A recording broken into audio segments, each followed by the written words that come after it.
Bonjour à toutes et bonne année 2015. Voici donc la première vidéo de l'année avec une reprise en douceur, un nail art de détail réalisé à la peinture et du coloriage avec des vernis à ongles pailletés. J'espère que ça vous plaira.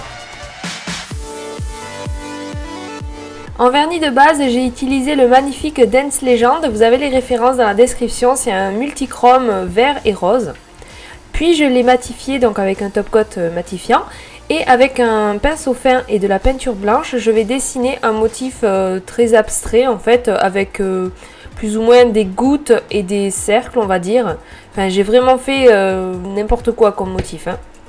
Donc je trace pas forcément des lignes très fines, c'est le motif que j'ai voulu faire comme ça. Mais après, c'est vous qui faites comme vous préférez. Puis dans les espaces restants, je rajoute comme des bulles, des petits ronds.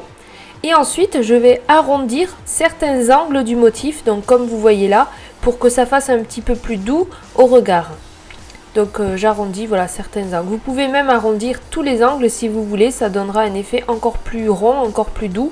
C'est à vous de choisir en fait.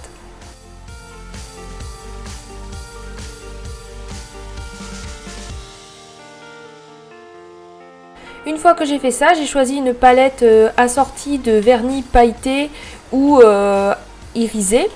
Et ensuite, avec donc un pinceau de moins bonne qualité pour appliquer le vernis, je vais donc remplir mes formes. Donc j'ai choisi le vernis pailleté ou irisé parce qu'il est beaucoup plus facile à mettre en coloriage qu'un vernis par exemple pastel.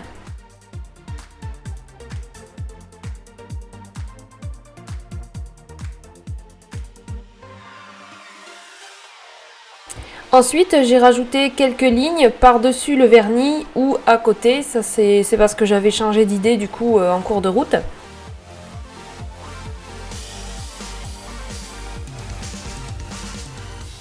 Puis j'ai rajouté dans une forme, j'ai rajouté quelques lignes pour faire une petite résille et des points avec mon dotting tool. Et sur les autres doigts, je n'ai pas fait ça sur tous les doigts parce que ça allait faire trop chargé. Donc j'ai juste fait une moitié de motif, donc en reprenant la forme de base avec les gouttes et les cercles. Donc c'est le même principe. Je dessine d'abord la peinture et ensuite je vais colorier avec les vernis pailletés ou irisés. Donc là c'est vraiment après, ça c'est juste un principe de coloriage. Donc c'est à vous de choisir les formes que vous voulez, les couleurs que vous voulez par rapport au vernis de base que vous avez posé. Et en fait c'est pratique avec les vernis pailletés ou irisés parce que si on déborde un petit peu, disons que ça se voit pas trop. Donc je refais pareil en rajoutant de la petite résille et un point. Et voilà, donc pour ce nail art c'est terminé. J'espère qu'il vous aura plu. Et je vous donne rendez-vous vendredi prochain pour un nouveau tuto. Comme d'habitude, ça change pas en 2015, un tuto tous les vendredis. À bientôt!